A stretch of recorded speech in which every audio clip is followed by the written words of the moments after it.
نحمدہ ونصلی ونسلم علی رسولہ الکریم فاما بعد اعوذ باللہ السمیع العلیم من الشیطان الرجیم بسم اللہ الرحمن الرحیم۔ پروگرام الرحیق المختوم کی 17ویں قسط کے ساتھ میں ہوں محمد عمر خان۔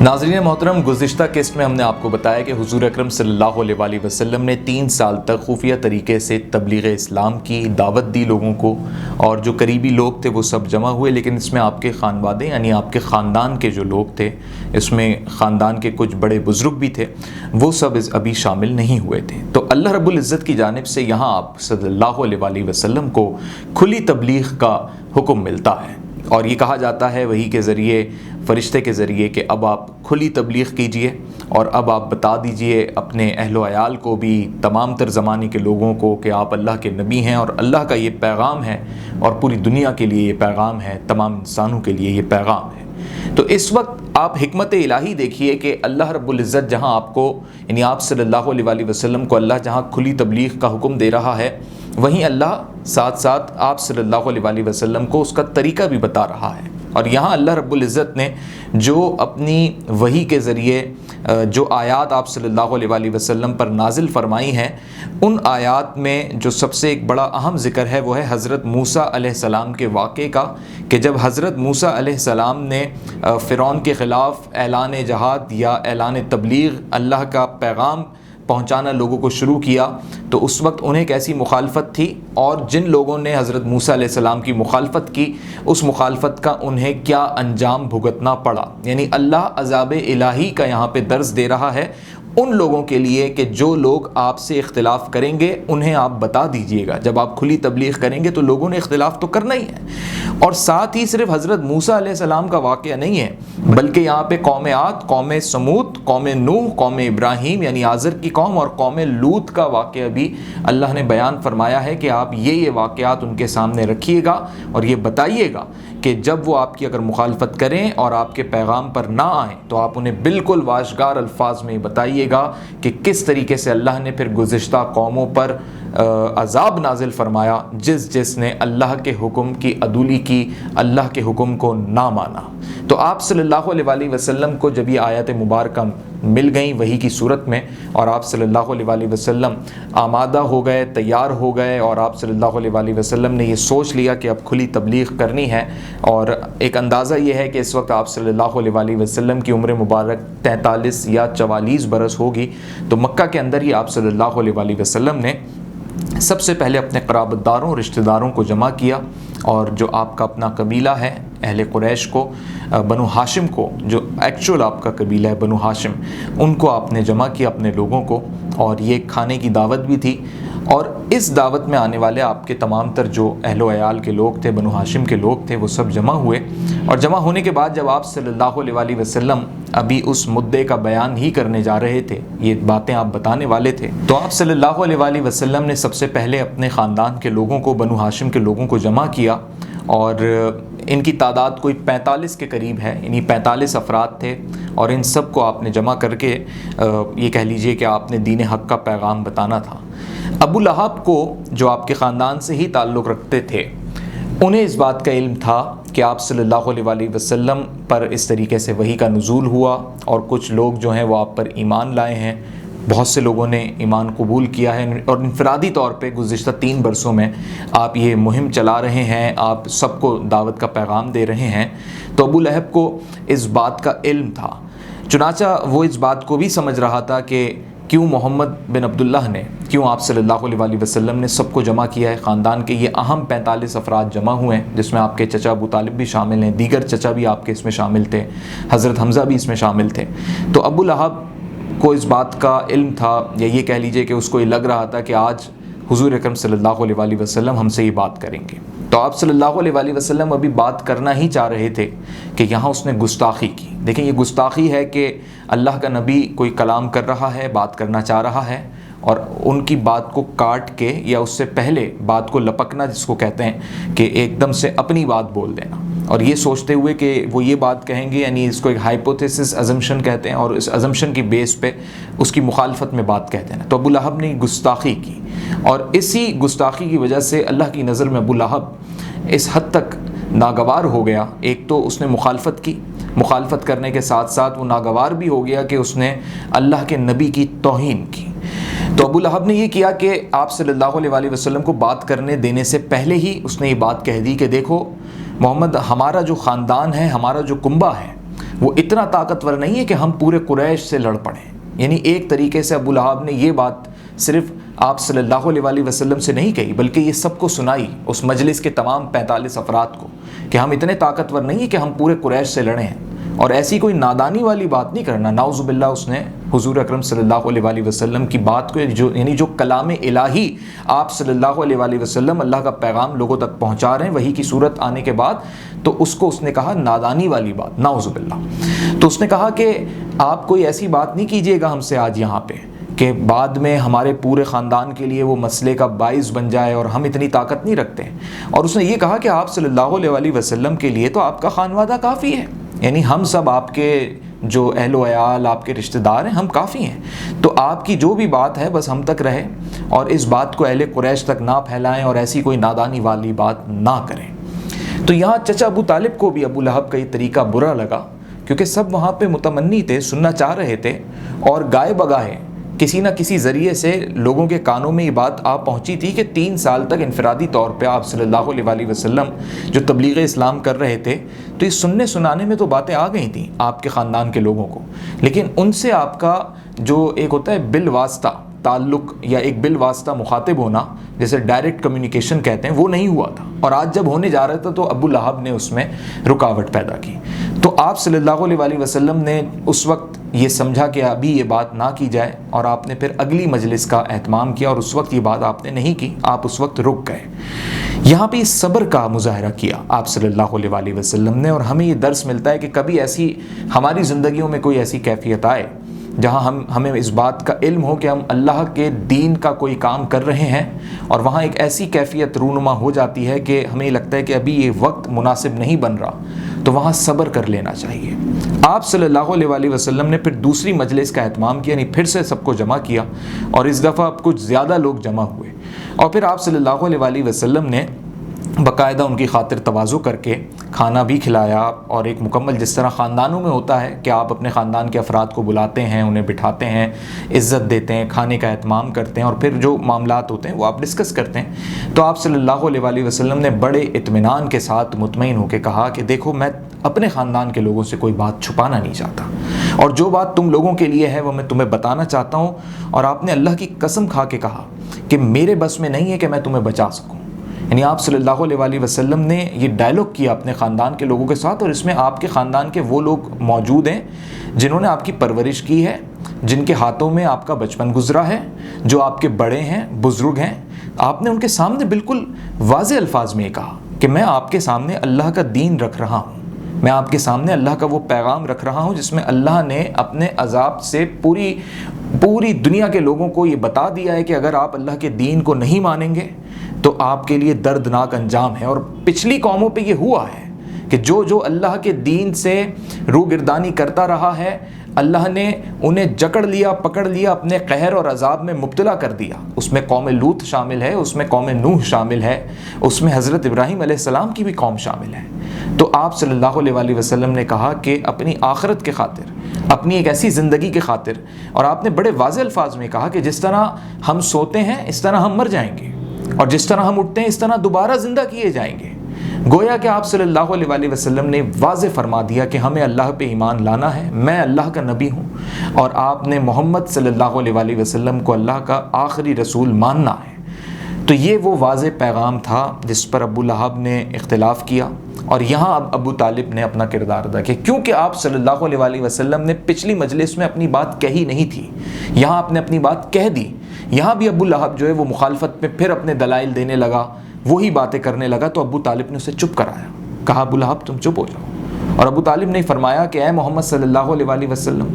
ہم آپ کے خاندان کے لوگ ہیں، ہم آپ کے بڑے بھی ہیں، اور ہم آپ کو جانتے بھی ہیں، اور ہم آپ کو یہ بھی جانتے ہیں کہ آپ جھوٹ نہیں کہتے. تو گویا ہم آپ کی ان باتوں کو مان تو لیتے ہیں، لیکن یہاں ابو طالب نے اس بات کو بھی سمجھا کہ اگر خاندان کے سارے لوگ ایک طرف ہو جائیں گے،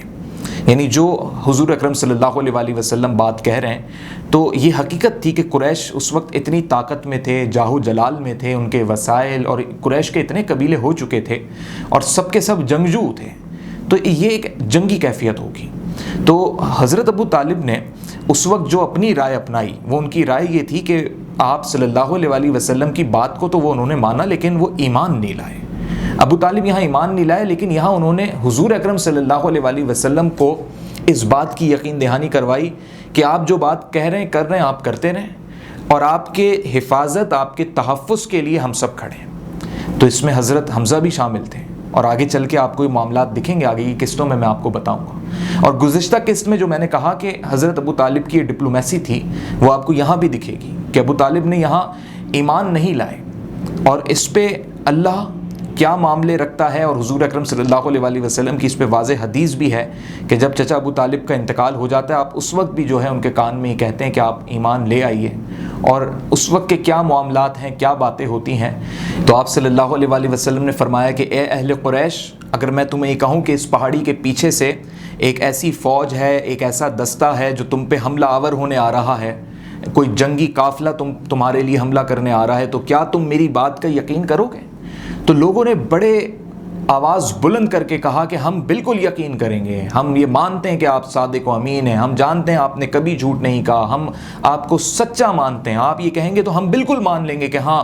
اس طریقے کا ایک قافلہ جو ہے وہ ہم پہ حملہ کرنے آ رہا ہے۔ گویا کہ ان کا کانفیڈنس لیول پورے اہل عرب کا، پورے قریش کا، مختلف قبیلوں کا یہ کانفیڈنس لیول تھا حضور اکرم صلی اللہ علیہ وآلہ وسلم پہ، یہ ٹرسٹ لیول تھا کہ ابھی آپ صلی اللہ علیہ وآلہ وسلم ان کے سامنے کنڈیشنل بات رکھ رہے ہیں، یہ نہیں کہہ رہے کہ یہ آ رہے ہیں واقعی پیچھے سے تم پہ حملہ کرنے، ابھی ایک کنڈیشنل بات اگر کہہ کے انہوں نے بات شروع کی ہے کہ اگر میں یہ کہوں کہ اس طریقے سے ایک قافلہ، ایک دستہ تم پہ حملہ کرنے آ رہا ہے تو میری بات مانو گے؟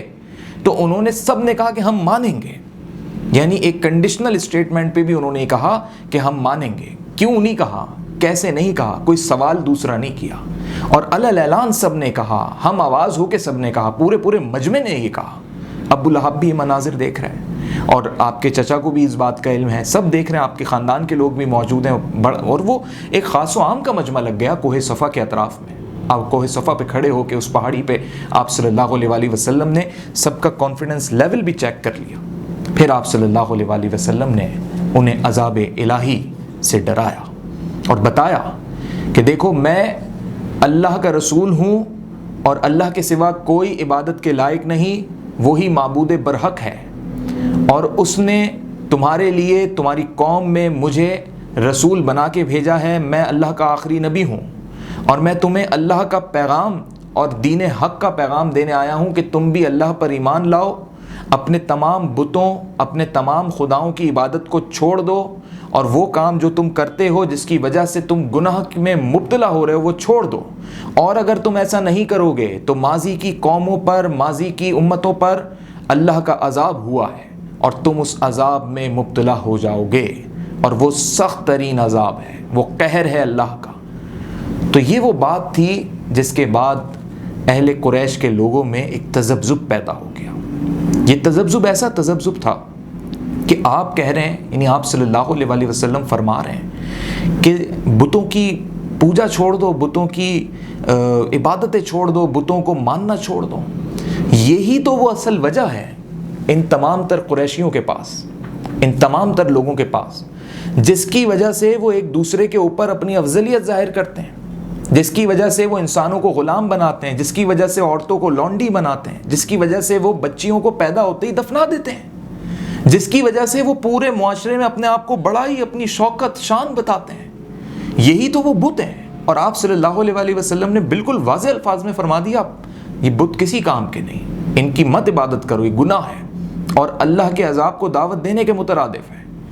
تو یہ وہ معاملہ تھا کہ یہاں پہ لوگ ایک بڑی عجیب و غریب سوچ میں مبتلا ہو گئے، یعنی وہ بتوں کی عبادت کرنا نہیں چھوڑنا چاہتے تھے۔ تو ابو لہب نے جب یہ بات سنی تو اس کو ایک جیلسی کا عنصر ہوا, ایک حسد ہوئی کہ ایک تو اتنا بڑا مجمع جمع ہو گیا اور ان کی بات سننے, یعنی آپ صلی اللہ علیہ وسلم کو توجہ دے رہا تھا, اس کو ایک تو یہ بڑی بات, اس کے دل میں ایک حسد اور ہرس ہوا, اور دوسرا اس کو یہ ہوا کہ آپ صلی اللہ علیہ وسلم نے وہی بات کہی جو کچھ دن پہلے مجلس میں کہی تھی اپنے خاندان کے لوگوں کو جمع کر کے, اور ابو لہب تو مخالف تھا اس کے, اور اس کی مخالفت کی بھی بنیادی وجہ یہی تھی کہ ہم کیوں اپنے بتوں کو چھوڑیں. اس نے تو باقاعدہ ابو طالب سے اس پہ بحث کی تھی کہ ابو طالب یہ تو عبد المطلب کا دین ہے, یہ کیسے کہہ رہے ہیں حضور اکرم صلی اللہ علیہ وسلم کہ ہم اپنے باپ کے دین کو چھوڑ دیں. تو ابو طالب نے یہاں ابو لہب کو چپ بھی کروا دیا تھا, لیکن ابو لہب نے اس مجمع میں کھڑے ہو کے جو بات کہی, تو اب آپ قانون قدرت دیکھیے اور حکم الہی دیکھیے اور اللہ رب العزت کا اس میں فرمان دیکھیے گا کہ ابو لہب نے نعوذ باللہ بہت گندے کلمات نکالے آپ صلی اللہ علیہ وسلم کے لیے, یعنی بد دعا سی نکالی. میں وہ کلمات نہیں کہہ سکتا. آپ صلی اللہ علیہ وسلم, ہمارے ماں باپ آپ صلی اللہ علیہ وسلم پہ قربان, اللہ کو بھی اپنے پیارے نبی اتنے ہی محبوب ہیں, بلکہ اس سے کئی زیادہ. یعنی ہماری اور آپ کی محبت تو حضور اکرم صلی اللہ علیہ وسلم سے کچھ بھی نہیں جو محبت اللہ اپنے نبی سے کرتا ہے. تو اسی دوران جب ابو لہب نے وہ غلط کلمات آپ صلی اللہ علیہ وسلم کے لیے نکالے, تو آپ صلی اللہ علیہ وسلم کی شان میں اور ابو لہب کے اوپر لعنت کرتے ہوئے اللہ نے وحی کا نزول کر دیا. اور اسی وقت جو وحی آئی ہے, تو وہ وحی میں آپ کو بتاتا ہوں جو کہ قرآن مجید کی آیات بھی ہیں. تبت یدا ابی لہب, ابو لہب نے جو بات کہی تھی تو ابو لہب کے اوپر وہ بات اتری کہ اے ابو لہب تیرے دونوں ہاتھ غارت ہوں, اے ابو لہب تو غارت ہو. یعنی تو نے نبی اکرم صلی اللہ علیہ وسلم کے خلاف ایسے نازیبہ الفاظ نکالے. تو اسی وقت اللہ کی شان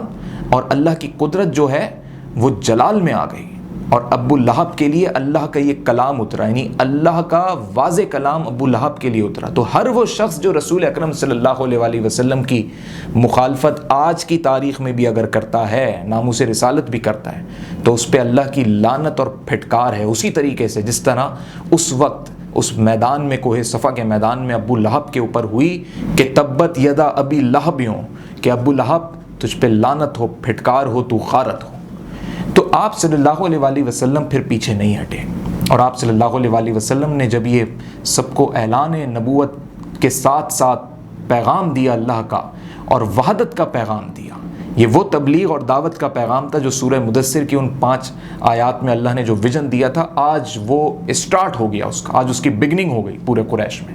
اور اب پورے قریش میں یہ بات پھیل گئی, ہلچل مچ گئی کہ ہم اپنے بتوں کو کیسے چھوڑ دیں. اب یہ بہت ایک ایسی گھمبیر صورتحال ہو گئی کہ ابھی تک آپ صلی اللہ علیہ وسلم کے معاملے کو قریش کے لوگ اور مختلف قبائل کے سردار پیٹھ پیچھے اس کا تذکرہ تو کرتے تھے آپس میں, لیکن اب یہ بات پھیل چکی تھی. اب چیزیں آمنے سامنے آنے والی ہو گئیں, اور اسی صورتحال کو مد نظر رکھتے ہوئے قریش اب پریشان ہو گئے, اور ان کے جو قبائل کے سردار تھے وہ سر جوڑ کے بیٹھ گئے کہ اب ہم کہاں جائیں گے. اور یہ کوئی عام شخص بات نہیں کہہ رہا, سب سے بڑا مسئلہ ان کے لیے یہ تھا, یہ تو بات بھی وہ شخص کہہ رہا ہے جس کو ہم جھٹلا بھی نہیں سکتے, یعنی ایک ایسا صادق و امین شخص کہہ رہا ہے, اس کا تو کردار ہمارے سامنے. محمد بن عبداللہ یہ بات کہہ رہا ہے جس کا بچپن اس پورے قریش میں گزرا ہے, جو مکے میں رہا ہے, جس نے ایک ایک غریب, ایک ایک شخص کی حفاظت کی ہے, اس کا خیال رکھا ہے, مسکینوں کا خیال رکھا ہے. یعنی ان کو کوئی آپ صلی اللہ علیہ وسلم کے کردار میں, شخصیت میں کوئی خامی ہی نہیں مل رہی تھی کہ وہ بولیں تو کیا بولیں. پریشان ہو گئے, اور جب پریشان ہو گئے تو انہوں نے یہ حل نکالا کہ ہم ابو طالب کے پاس جائیں گے اور ان سے یہ معاملہ تذکرہ کریں گے, ڈسکس کریں گے, اور اس پہ ہم انہیں کہیں گے کہ یہ کیا ہو رہا ہے. مطلب وہ شکایت لے کے بھی آپ کے پاس نہیں آ سکتے تھے آپ صلی اللہ علیہ وسلم کے پاس, یعنی وہ آپ صلی اللہ علیہ وسلم کی عزت و تکریم بھی کرتے تھے, آپ کو صادق و امین بھی مانتے تھے, لیکن آپ کے صرف اس ایک پیغام الہی سے وہ اس حد تک ڈر گئے تھے, اس حد تک ان پہ خوف طاری ہو گیا تھا کہ وہ راستے تلاش کر رہے تھے کہ جائیں تو کہاں جائیں. اور ان کو پھر ایک راستہ ملا کہ ابو طالب کے پاس جائیں گے. گویا کہ اس قسط میں ہم نے آپ کو یہ بتایا کہ آپ صلی اللہ علیہ وسلم نے کھلی تبلیغ کا اعلان کر دیا, اعلان نبوت آپ نے ایک مرتبہ پھر سب کو بتا دیا, اور اب جو آپ نے بتایا تو پھر آپ نے حکم الہی کے ساتھ ساری چیزیں سامنے رکھ دیں. اور اس کے بعد کے جو مراحل ہیں, اب یہ وہ ایک صورتحال پیدا ہوتی جا رہی ہے کہ ابو طالب نے بھی اپنا کردار ادا کرنا ہے, اور آپ صلی اللہ علیہ وسلم اب آمنے سامنے آ کے کھڑے ہو رہے ہیں. لوگ اب آپ کے سامنے آ کے کھڑے ہوں گے, لوگ اب آپ کے خلاف باتیں بھی کریں گے, اور اب یہاں وہ ثابت قدمی ہے جس کا اللہ نے سورہ مدثر میں فرمایا اپنے پیارے محبوب کو کہ پھر قربانیاں بھی دینی ہیں، اور یہاں آپ صلی اللہ علیہ وآلہ وسلم بالکل تیار کھڑے کہ میں اپنے دین حق سے پیچھے نہیں ہٹوں گا۔ اگلی قسط میں ہم آپ کو یہ بتائیں گے کہ ابو طالب کے پاس قریش کا جو ڈیلیگیشن آیا وہ کیا پیغام لے کے آیا اور کیا باتیں ہوئیں، اور پھر اس کے بعد کے کیا مراحل تھے۔ اس قسط میں جانے انجانے میں اگر مجھ سے کوئی غلطی سرزد ہوئی ہو تو میں اللہ کے حضور معافی کا طلبگار ہوں۔ السلام علیکم ورحمۃ اللہ۔